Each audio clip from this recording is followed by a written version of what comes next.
Tak celý tento koncert bol nápad a skvelý nápad nášho dirigenta Michala Vaňovčka. Keď za mnou prišiel s tým, tak sa mi to strašne páčilo. Sme si hovorili, že fajný ten koncert zabsolvujeme, ešte sme nerozmýšľali nad realizáciou. No a myslím si, že to spojenie je super. V dnešnej dobe sa treba spájať na všetkých frontoch a keď dve konzervatória, ktoré majú relatívne blízko k sebe, tak je to fajn. Sa poznáme, poznajú sa riaditelia, pedagógovia. Takže pevne verím, že to otvorí spoluprácu aj na ďalších frontoch. No trošku bolo náročné asi to tak spojiť, aby z každej školy bol relatívne rovnomerný ako podiel tých žiakov. Čiže napríklad u nás boli výberové prehrávky na slačikárov, lebo tých je viac.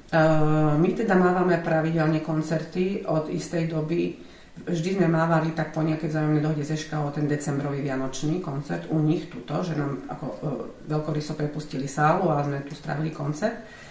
A tak sa to stalo nejakým zvykom, že už teraz nám ten decembrový koncert dávajú automaticky.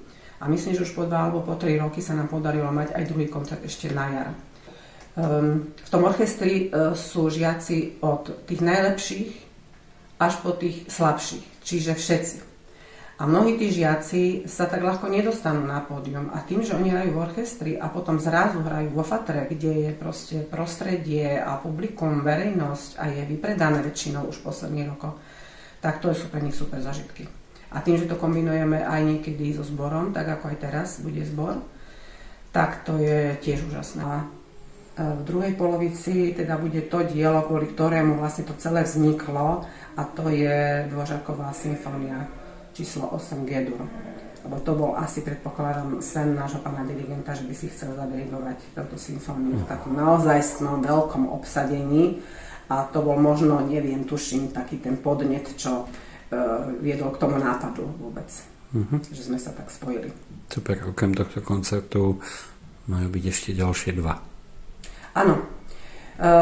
Vždy po nejakom takom vydarenom projekte, či to už operné predstavenie alebo koncert, zo všetkých strán počúvame, že prečo to je iba raz. Hej? Tak sme sa teraz vzhľadom na to, že to je tá spolupráca s Bystricou, tak sme sa dohodli, že bude jeden u nás, potom bude jeden u nich a ešte sa podarilo vybaviť, že v sobotu bude koncert v Bojniciach.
celkovo som nadšený za týchto mladých muzikantov, naozaj hrajú s nasadením, cvičili, je to počuť, je to dlhá skladba, náročná, naozaj to profi orchestre hrajú, takže klobúk dole pred všetkými, aj samozrejme to, že nám to vedenie oboch škôl umožnilo a podporuje nás 100% pedagógovia, ktorí sú za tými hráčmi a pomáhajú im s partmi a tak ďalej, takže ja som maximálne vďačný, že sa takéto niečo deje. Áno, nápad prišiel odo mňa, ale to bolo fakt len semienko. Keď dáte semienko, musí tam byť vzduch, musí byť voda, musí byť dobrá pôda.